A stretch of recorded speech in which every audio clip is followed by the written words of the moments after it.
Every outboard on the water right now is sitting on top of a gear case full of oil that most owners have never once drained.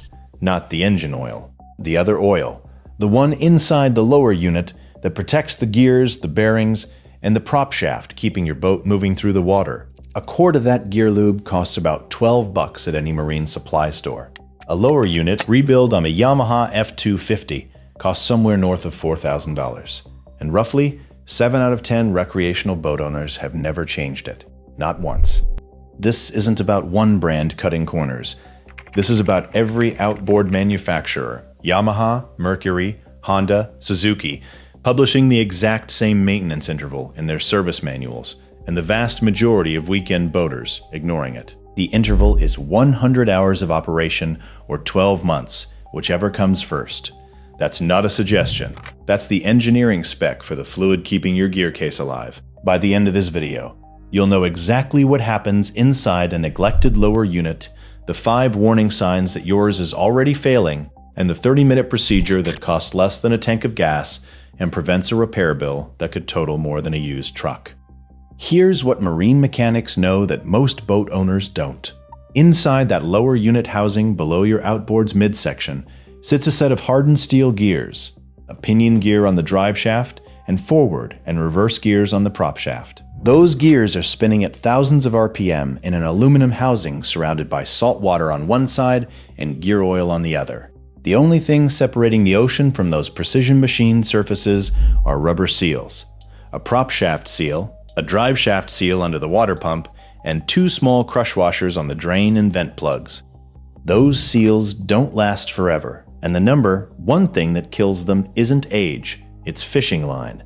Monofilament wraps around the prop shaft, works its way under the seal lip, and cuts a groove straight through the rubber. One afternoon, dragging line through oyster bars, and your lower unit is now taking on salt water every time you run the engine. That's the most common entry point, but it's not the only one.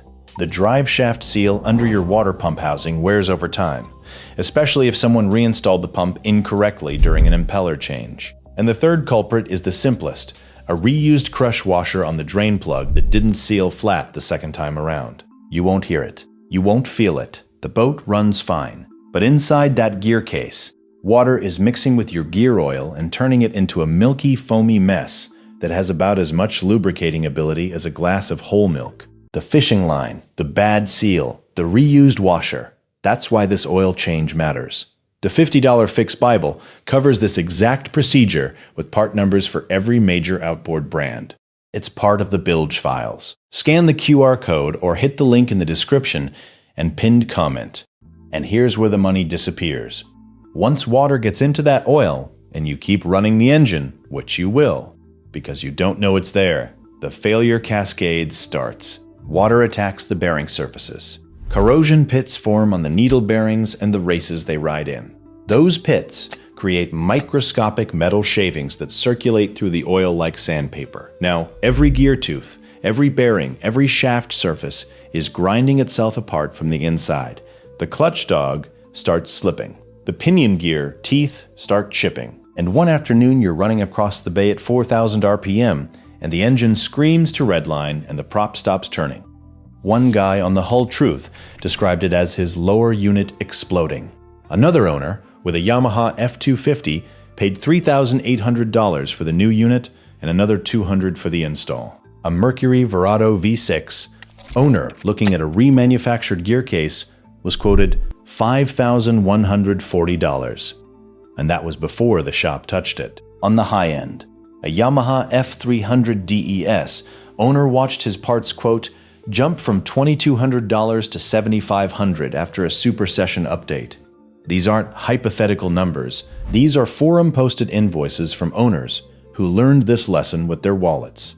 And if you're wondering whether your lower unit is already on its way out, listen to it. A whine that rises with engine RPM means your bearings are wearing and the clock is ticking. A grinding noise when you shift into forward or reverse means gear teeth or the clutch dog are fighting each other. And every time you hear that sound, you're shaving off more metal. A steady clank at cruising speed means a gear tooth is already gone. Drop it in the comments if you've heard any of these. I'll be in there. And here's what makes it genuinely infuriating. The entire disaster starts with a service that costs less than dinner. A 32-ounce bottle of Yamalube marine gearcase lube runs $13 to $15. Quicksilver high-performance gear lube for Mercury outboards is in the same range, at a $10 lube pump and a couple of crush washers, and your total for one complete lower unit oil change is under $25. 30 minutes of your time. That's the math. $25 in half an hour versus $3,000 to $7,000 and your boat on a trailer for weeks. If you made it this far, you already know this channel isn't about telling you what to buy. It's about showing you what they hoped you'd never check. Subscribe. I do this every week, so here's how you actually do it. Trim the outboard all the way down so the gear case is vertical. Put a drain pan underneath. Remove the lower drain plug first and watch what comes out. If water pours out before any oil does, you've got a confirmed seal leak and you need to address that before you refill. Then pull the upper vent plug to break the vacuum and let it drain completely. Give it 5 to 10 minutes. Now here's the part most people get wrong. You refill from the bottom, not the top. Thread the lube pump nozzle into the lower drain hole and pump gear oil upward until clean oil flows out of the upper vent hole with no air bubbles. Install the upper vent plug first to hold the oil in place, then quickly swap the pump for the lower drain plug.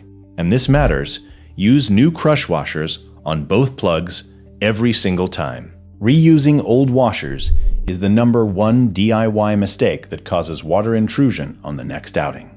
Yamaha's service manual specifies replacing them at every oil change. While you're at it, pull the prop off the shaft and look behind it. If you see monofilament wrapped around the prop shaft seal, clean it out. Completely. 30 seconds. And it's the single most effective thing you can do to prevent water intrusion between oil changes. If the seal lip looks grooved or damaged, that seal needs replacing before the boat goes back in. Now look at what came out. Hold it up to the light. Healthy gear oil should be translucent, brownish gold for Yamalube, blue-green for Quicksilver. If it's milky or looks like coffee with too much cream, that's water emulsion and you need a pressure test before running that engine again. If it's black with a burnt smell, the gear case ran hot. Check your water pump impeller. Fine gray paste on the magnetic drain plug is normal wear. Metal flakes big enough to pick up with your fingertip. Stop everything and pull the lower unit for inspection. That's bearing failure, and no amount of fresh oil fixes it. One more thing the forums consistently repeat. Before every winter layup, even if a full oil change isn't due, drain a 2-ounce sample into a clear glass jar and look at it. 5 minutes. Because if water got in during the season and you store that engine with contaminated oil, the water freezes, expands, and can crack the aluminum gear case housing from the inside. One hull truth, owner described it as the back of his lower unit blowing out. That's not a repair, that's a replacement. You now know something that most people launching their boat this weekend don't. The most expensive outboard repair on the water starts with a $9 bottle you drove past at the marine store and a 30-minute job you told yourself you'd get to next season. Pull your drain plug this weekend. Look at what comes out. If it's clean, change it and move on. If it's milky, you just caught a $5,000 problem for the price of a paper towel and a glass jar. YouTube thinks you'll like one of these 2 videos, so tap it. And if you're still here at the end, hit subscribe, because I do this every single week, and the list of things your dealer isn't telling you doesn't get shorter.